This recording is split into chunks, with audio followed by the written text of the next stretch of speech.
کہ ایک طرف اللہ مل رہا تھا تو اس کے لیے سر کٹنا ہے تیار، بچے ذبح ہوں گے تیار، خاندان اجڑ جائے گا تیار، کہ اللہ مل رہا ہے۔ اللہ ملا تو سستا سودا۔ جب اسماعیل علیہ السلام سے کہا نا ابراہیم علیہ السلام نے کہ بیٹا تیرے ذبح ہونے کا حکم ہو چکا ہے، کیا کہتے ہو؟ تو انہوں نے کہا جلدی کرو، یا ابا تفعل، یا ابا تفعل، ابا جلدی کرو۔ تو ابراہیم سمجھے کہ شاید یہ پتہ نہیں چلا اس کہ بیٹا تمہیں خبر ہے میں کیا کہہ رہا ہوں؟ کہاں خبر ہے، بڑا اچھا سودا ہے، آپ کے بدلے میں اللہ مل جائے گا، اللہ آپ سے زیادہ بہتر ہے، دنیا کے بدلے میں جنت ملے گی، جنت دنیا سے بہتر ہے۔ پھر معصوم بچوں کو خیال، ہاں میری ماں کو ضرور تکلیف ہوگی، تو اپنا کرتا اتارا اور اپنے باپ کو دیا کہ یہ کرتا آپ نے میری اماں کو دینا ہے، جب مجھے کبھی یاد کرے گی تو میرا کرتا دیکھ لیا کرے گی، تسلی ہو جائے گی، اور آپ نے اپنے کرتے میں مجھے کفن دے کے ادھر ہی دفن کر دینا ہے، ادھر نہیں لے جانا وہ مکے کی طرف کہ میری ماں کو وہاں تکلیف ہوگی، میرا کٹا سر دیکھ کر بغیر سر کے پورا دھڑ وہ اس کو تکلیف ہوگی۔ ایسے اطمینان سے، چونکہ اور ذبح ہونے والا بھی ایسی باتیں کرتا ہے، بابا میرے ہاتھ بھی باندھ دے میرے پاؤں بھی باندھ دے، کہ ممکن ہے جب تو چھری چلائے اور میرا ہاتھ پاؤں ہلے تو تجھے لگ کے تمہیں تکلیف نہ ہو جائے۔ پیسے میں چین ہوتا، زندگی میں چین ہوتا نہیں، اللہ کو پانے میں چین ہے، اور ادھر وہ بھی اللہ کو ڈھونڈ رہا ہے۔ ارے میرے بھائیو، 60 برس کی دعا کے بعد بیٹا ملا، 60 برس دعا مانگی، یا اللہ اولاد دے دے، اولاد دے دے، اولاد دے دے، 60 سال کے بعد اولاد ہوئی، 84 سال کی عمر میں، 80 سے 84 برس کی عمر میں کے درمیان بچہ ہوا ہے۔ جب وہ 5 سے 10 سال کا ہوا ہے اور ابراہیم 90 کراس کر گئے، 90 کا بیریئر کراس کر گئے، جب مرغی کو ذبح کرتے بھی ہاتھ کانپیں، 90 برس 92 سال کا بڈھا تو مرغی نہیں ذبح کر سکتا، تو اس کو کہا جا رہا بچہ ذبح کر۔ مینا کے پہاڑ سختہ تاری ہے، ہوائیں تھم چکی ہے، سورج مدہوش ہو رہا ہے، آسمان کے فرشتے ٹکٹکی باندھ رہے ہیں اور ان کے سانس اٹک رہے ہیں کہ یہ کیا ہو رہا ہے، کیا یہ بوڑھا کر جائے گا، کیا یہ اپنے بچے پر چھری چلا جائے گا؟ باندھ رہے ہیں ہاتھ اور پاؤں، اور پھر بچے نے کہا تھا مجھے الٹا لٹانا، سیدھا نہ لٹانا، کہیں تیری نظر پڑے میرے چہرے پر اور پھر تو رک جائے، نہیں نہیں نہیں، سیدھا الٹا۔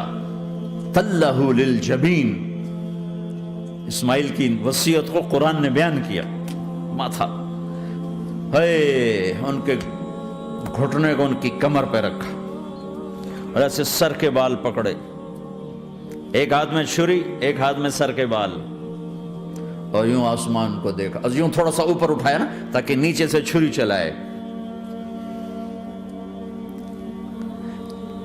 وہ چھری چلا کے مطمئن ہے، وہ چھری چلوا کے مطمئن ہے، پتہ چلا کہ میری سوچ غلط ہے، کسی اور طرف سکون ہے، جہاں میں ڈھونڈ رہا ہوں وہاں نہیں ہے، اپنی مرضی پوری کرنے میں نہیں ہے، اللہ کی مرضی پوری کرنے میں ہے۔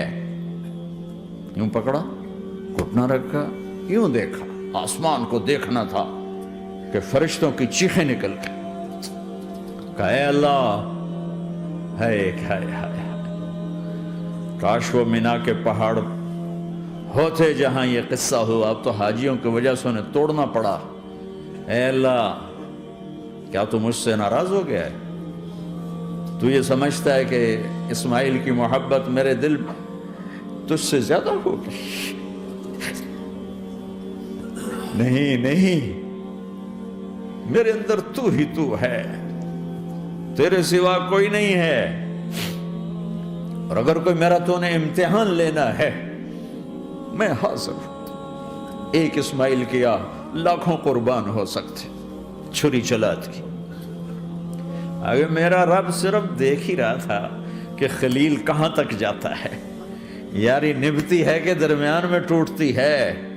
ارے تم سے بچوں پہ چھریاں نہیں چلوا رہا، تم سے کہہ رہا غلط کام چھوڑ دو. وہ تمہاری ہلاکت اور بربادی کا ذریعہ ہیں.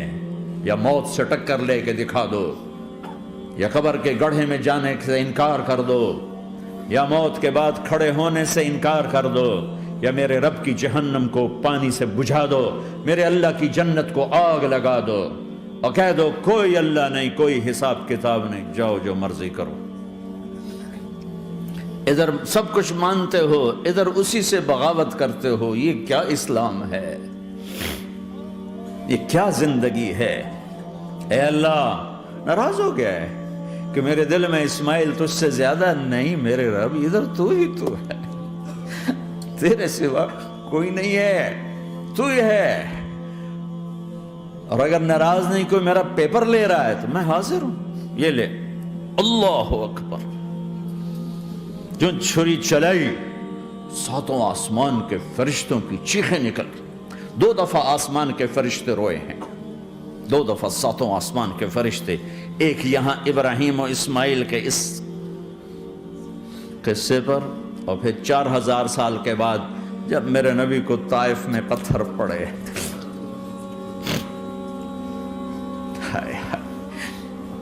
جس کے وجود کی قسمیں کھاتا ہے لعمرک، جس کے چہرے کی قسمیں کھاتا ہے والضحی، جس کی زلفوں کی قسمیں کھاتا ہے واللیل اذا سجا، جس کے منہ سے نکلے بول کی قسمیں کھاتا ہے وقیلہ، تیرے بول کی قسم، جس کے شہر کی قسم کھاتا ہے وہذا البلد الامین، جس کی صفائی پیش کرتے ہوئے قسمیں کھاتا ہے والنجم اذا ہوا ما ضل صاحبکم وما غوا، جس کی رسالت پر قسمیں کھاتا ہے یاسین والقرآن الحکیم انک لمن المرسلین، جس کے اخلاق پہ قسمیں کھاتا ہے نون والقلم وما یسطرون ما انت بنعمت ربک بمجنون وان لک لاجرا غیر ممنون وانک لعلی خلق عظیم، جس کی صفائی پیش کرنے کے لیے خود آگے بڑھتا ہے، نبی کو موقع نہیں دیتا، خود آگے بڑھتا ہے، خود آگے.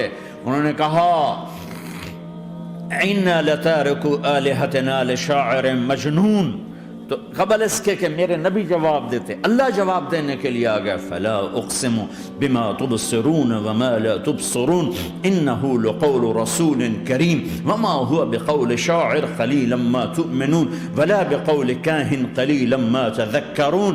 کہنے والوں نے کہا جادوگر، کہنے والوں نے کہا شاعر، ساحر. میرے رب نے خود جواب دینا، شاعر ہے نہ ساحر ہے نہ جادوگر ہے، میرا حبیب ہے، میرا رسول ہے. حضرت عائشہ نے پوچھا یا رسول اللہ آپ کو سب سے زیادہ تکلیف کہاں پہنچی؟ کہ طائف میں. طائف میں 23 برس میں سب سے زیادہ تکلیف کہاں پہنچی؟ فرمایا طائف میں. جنہوں نے اتنی زیادہ تکلیف پہنچائی تھی ان سے بدلہ لینے کا وقت آ گیا ہے، اور فرشتہ حاضر ہے، اللہ کی منشا شامل ہے، کر دوں؟ کہ نہیں، یہ نہ صحیح، ان کی نسل میں شاید کوئی ایمان لے آئے. لعل اللہ ان یخرج من اصلابہم من یوحد اللہ. یہ نہیں تو ان کی نسل ہی شاید کلمہ پڑ جائے. میں عذاب دلانے نہیں آیا، میں تو رحمت بن کر آیا ہوں. ما بعثت لعانا، میں لان تان کرنے نہیں آیا، انما بعثت رحمتا، میں تو رحمت بن کے آیا. اب ممبر پہ بیٹھنے والے لانتیں برسا رہے ہیں اپنوں پر. امت بنو، مسلمان بنو. اس دعا پر آسمان کے فرشتے روئے ہیں، ساتوں آسمان کے فرشتوں میں ہلچل مچ گئی. میرے بھائیو، یہاں کوئی آزاد نہیں ہے. موت سے لڑو، دکھاؤ، بڑھاپے سے لڑ کے دکھاؤ، غم اور دکھوں سے لڑ کے دکھاؤ. یہاں پابند بن کے چلو اس اللہ کے جس کی شہنشاہی ہے، اس اللہ کے جس نے مجھے بنایا، اس اللہ کے پابند بنو جس نے مجھے آنکھوں کا نور دیا، زبان میں بول دیا، جسم میں طاقت دی، عقل کو سمجھنے کے اوصاف دیے، اس اللہ کے پابند بن کے چلو جس نے قرآن کو اتارا، جس نے دھرتی کو بچھایا، جس نے آسمان کو اٹھایا، جو موت دینے والا ہے، جو موت کے بعد اٹھانے والا ہے، اس اللہ کے پابند بن کے چلو جو میرے جسم کو چورا چورا کرنے والا ہے، میری ہڈیوں کو ریت کی طرح ذرہ ذرہ کرنے والا ہے، اس اللہ کی مان کے چلو جو پھر مجھے میرے اس پارا پارا وجود کو پھر جمع کرنے والا ہے، اس اللہ کے سامنے جھکو جو قبروں کو پھاڑ کر مجھے پھر کھڑا کرنے والا ہے، اس اللہ کے سامنے جھکو جو ساری آدم کی مردہ نسل کو دوبارہ زندہ کرنے والا ہے، اس اللہ کے سامنے جھکو جو زمین آسمان کو ایک دن توڑنے والا ہے، توڑ کے پھر بنانے والا ہے۔ اذا السماء انفطرت وَإِذَا الْكَوَاكِبُ انتَثَرَتْ وَإِذَا الْبِحَارُ فُجِّرَتْ وَإِذَا الْقُبُورُ بُعْثِرَتْ، زمین آسمان کو ہلا رہا ہے، موت دے رہا ہے۔ اذا زلزلت الارض زلزالها، زمین پہ موت آ رہی ہے۔ اذا السماء انفطرت، آسمان مر رہا ہے۔ اذا الشمس قُوِّرَت، چاند سورج مر رہا ہے۔ وَإِذَا الْجِبَالُ سُيِّرَتْ، یہ پہاڑوں کی موت ہے۔ عرش فرش لوح قلم کرسی ہر شے کو فنا کے گھاٹ اتارنے والا اور خود ہمیشہ باقی رہنے والا، دائم رہنے والا، قائم رہنے والا، اپنی ذات میں قائم، اپنی ذات میں دائم، موت سے پاک، تھکن سے پاک، نیند سے پاک، اونگ سے پاک، ظلم سے پاک، ذوف سے پاک، خزانوں کا مالک، عزت کا مالک، قوت کا مالک، شہنشاہی کا مالک، کبریائی کا مالک، ہیمنت کا مالک، جبروت کا مالک، خزانوں کا مالک، فرشتوں کا مالک، جبریل کا مالک، میکائیل کا مالک، اسرافیل کا مالک، اسرائیل کا مالک، طارق جمیل کا مالک، برمنگم والوں کا مالک، آدم کی ساری نسل کا مالک، 2 پاؤں پہ چلنے والوں پر بادشاہ، 4 پاؤں پہ چلنے والوں کا مالک، پانی کی مخلوق، ہوا کی مخلوق، زمین کی مخلوق، رینگنے والے، اڑنے والے، تیرنے والے، جھپٹنے والے، دھاڑنے والے، پھاڑنے والے، ڈسنے والے، سب پر میرے اللہ کی شہنشاہی ہے۔ للہ ملک السماوات والارض وما فیہن، لہ ما فی السماوات وما فی الارض وما بینہما وما تحت الثری وان تجہر بالقول فانہ یعلم السر واخفی۔ وہ کون ہے؟ اللہ۔